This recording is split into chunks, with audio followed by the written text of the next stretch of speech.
એટલે યશ, કીર્તિ, માન, સન્માન, પ્રતિષ્ઠા, વિદ્યા, બુદ્ધિ, ઐશ્વર્ય, ધન, સંપદા એ દરેક વસ્તુ આપનાર, એટલા માટે શ્રીમદ. શાસ્ત્રમાં બે જ ગ્રંથ છે જેની આગળ શ્રીમદ લાગે છે. પહેલું શ્રીમદ ભાગવત અને બીજું શ્રીમદ ભગવત.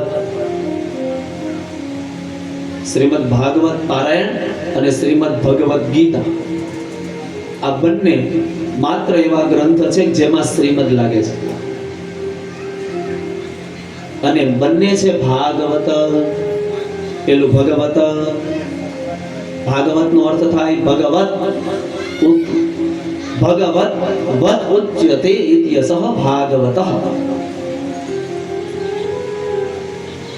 જે ભગવાનના શ્રી મુખથી કહેવાયેલું છે અથવા તો જેને પરમાત્માએ સ્વયં કીધું છે એને કહેવાય ભાગવત. તો ભાગવતજી પણ ભગવાન નારાયણે કહેલું છે. સૃષ્ટિના સર્જન પૂર્વે પરમપિતા બ્રહ્માજીને ભગવાને ચતુશ્લોકી ભાગવત આપી હતી. એ ચતુશ્લોકી ભાગવતમાંથી બ્રહ્માજીએ નારદજીને ભણાવી, નારદજીએ વેદવ્યાસજીને ભણાવી અને વેદવ્યાસજીએ એ 4 શ્લોકનો વિભાજ્ય કરી અને 18,000 શ્લોકમાં તમને અને મને આપી. પણ મૂળ એનો ઉદ્ભવ ક્યાંથી છે? નારાયણમાંથી.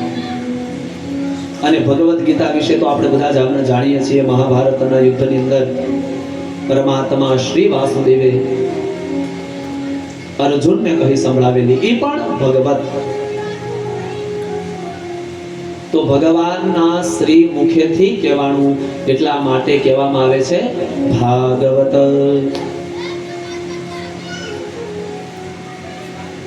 અનેક મુનિઓ એના મતો આપે છે, પણ ભકારો ભક્તિ સંયુક્તો, વકારો વૈરાગ્ય વકાર સ્મૃતઃ, ગકારો જ્ઞાનિનાં ચૈવ તકારાત તપોચ્યતે. ભાગવતનો પહેલો શબ્દ છે ભ. ભનો અર્થ થાય ભક્તિ. બીજો શબ્દ છે ગ, જ્ઞાન. જ્ઞાન ગથી જ્ઞાન. વથી આવે વૈરાગ્ય અને છેલ્લો શબ્દ છે ત. તનો અર્થ થાય તપ. આ 4 શબ્દ અને આ 4 શબ્દ તમારે મારે સમજવા જેવા છે. દરેક માણસની 4 અવસ્થા છે. પહેલી બાળપણ, બીજી યુવાની, ત્રીજી કેટલાને ખબર છે? પૌઢ અવસ્થા અને ચોથી વૃદ્ધાવસ્થા. 1 થી 25 વર્ષ, 26 થી 50 વર્ષ, 51 થી 75 વર્ષ અને 76 થી 100 વર્ષ. આવી રીતે 4 અવસ્થા વ્યક્તિને આપેલી છે. તો 4 વ્યક્તિને સૌપ્રથમ શું જોઈએ? ભકારો ભક્તિ સંયુક્તો.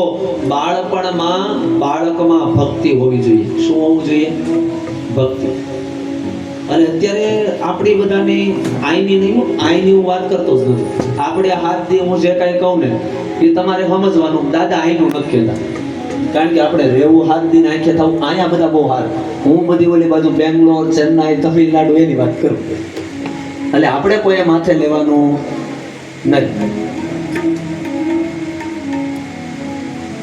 ઈ બાજુ જયારે કથા હોય ને તો ઈ બાજુ લોકો કેવું કે ખબર કે નાના છોકરા એમ કહે ને કે અમારે ભાગવતમાં જવું, તેમ કે તારે હજી વાર હશે, ગોઢા થઈને પછી જવાય. લે, અરે આ છોકરાઓને જરૂર છે.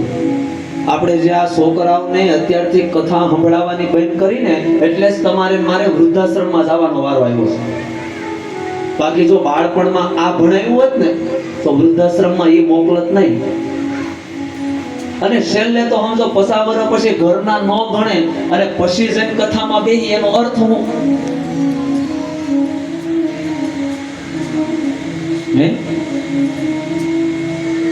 જ્યારે આદ્યગુરુ શંકરાચાર્યજી ચરપટ પંજરિકા સ્તોત્રની અંદર લખે, અંગમ ગલિતમ ફલિતમ મુંડમ દર્શન વિહીનમ જાતમ તુંડમ વૃદ્ધો યાતિ ગૃહિતવા દંડમ તદપી ન મુંચતિ આશાપિંડમ.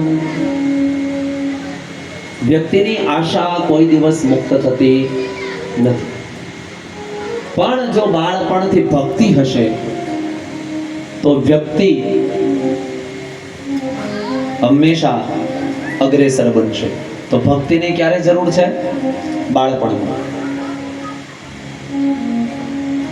કારણ કે ભાગવતજીનો પહેલો શબ્દ છે ભક્તિ, અને જ્યાં સુધી આપણામાં ભક્તિ નહીં મળે ત્યાં સુધી ભગવાન મળવાના નથી. ભગવાનને મેળવવાનો કોઈ સીધો માર્ગ હોય